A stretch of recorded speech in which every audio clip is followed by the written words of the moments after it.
আসসালামু আলাইকুম everyone, welcome back to Ishan's mom happiness channel. আজ বানাবো কোনো রকম চিনি বা গুড় ছাড়া একদম সুগার ফ্রি খেজুরের সন্দেশ আর লাড্ডু।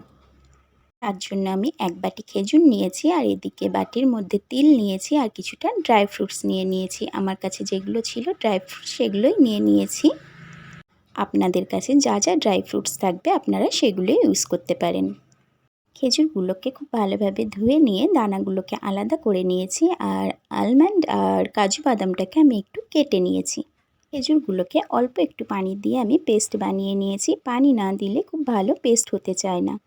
কড়াইয়ের মধ্যে আমি 2 চামচ ঘি দিয়ে দিলাম। এরপর যে ড্রাই ফ্রুটসগুলো রেখেছিলাম সেগুলোকে আমি ঘিয়ের মধ্যে ভেজে নেব। তো কয়েক সেকেন্ড নাড়াচাড়া করে নেব। তারপর যে তিলগুলো রেখেছিলাম সেগুলোকে কিছুটা আমি এর মধ্যে দেব, আর কিছুটা লাস্ট ডেকোরেশন করার জন্য আমার কাজে লাগবে। তিলগুলো দেওয়ার পর আমি আরও 20 থেকে 30 সেকেন্ড এইভাবে নাড়াচাড়া করে নেব। তারপর খেজুরের যে পেস্টটা বানিয়ে রেখেছিলাম সেটাকে আমি কড়াইয়ের মধ্যে দিয়ে দেব। কিন্তু পেস্টটা বানানোর সময় বেশি পানি দেবেন না, অল্প একটু পানি দিয়ে পেস্টটাকে বানিয়ে নেবেন। এটা অনবরত নাড়াচাড়া করে যেতে হবে, নাড়াচাড়া বন্ধ করলে হবে না। তবে বেশি একটা টাইম লাগবে না, 5 মিনিটের মধ্যে এটা কমপ্লিট হয়ে যাবে। তো নাড়াচাড়া করতে করতে এটা কড়াই থেকে উঠে উঠে আসবে, তখন বুঝতে হবে যে এটা একদম পারফেক্ট কমপ্লিট হয়ে গেছে।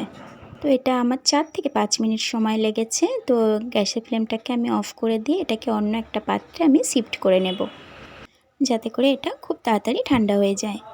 তো এটা আপনারা একদিন বেশি করে বানিয়ে প্রত্যেক দিন ইফতার বা সেহরিতে খেতে পারবেন। তো এটাকে আমি কিছুটা লাড্ডুর শেপ দেব, আর কিছুটা সন্দেশের শেপ দেব।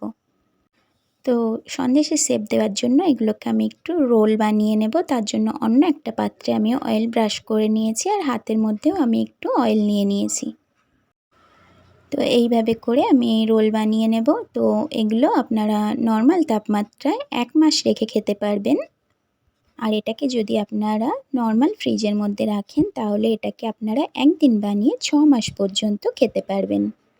এরপর আমি বাটির মধ্যে যে একটু তিলগুলো রেখে দিয়েছিলাম সেগুলো দিয়ে একটু কোট করে নেব। তো এগুলো আপনারা রোজার টাইমে তো বানাতে পারেনই, আর এমনি টাইমেও বানিয়ে আপনারা খাওয়ার টেবিলের মধ্যে একটা কাচের জারে করে রেখে দিতে পারেন। বাচ্চারা ঘুরতে ফিরতে খুব মজা করেই এটাকে খেয়ে নেবে। আর এটা ছোট বাচ্চা থেকে শুরু করে বাড়ির বয়স্ক মেম্বার সবার জন্যই ভীষণই হেলদি খাবার।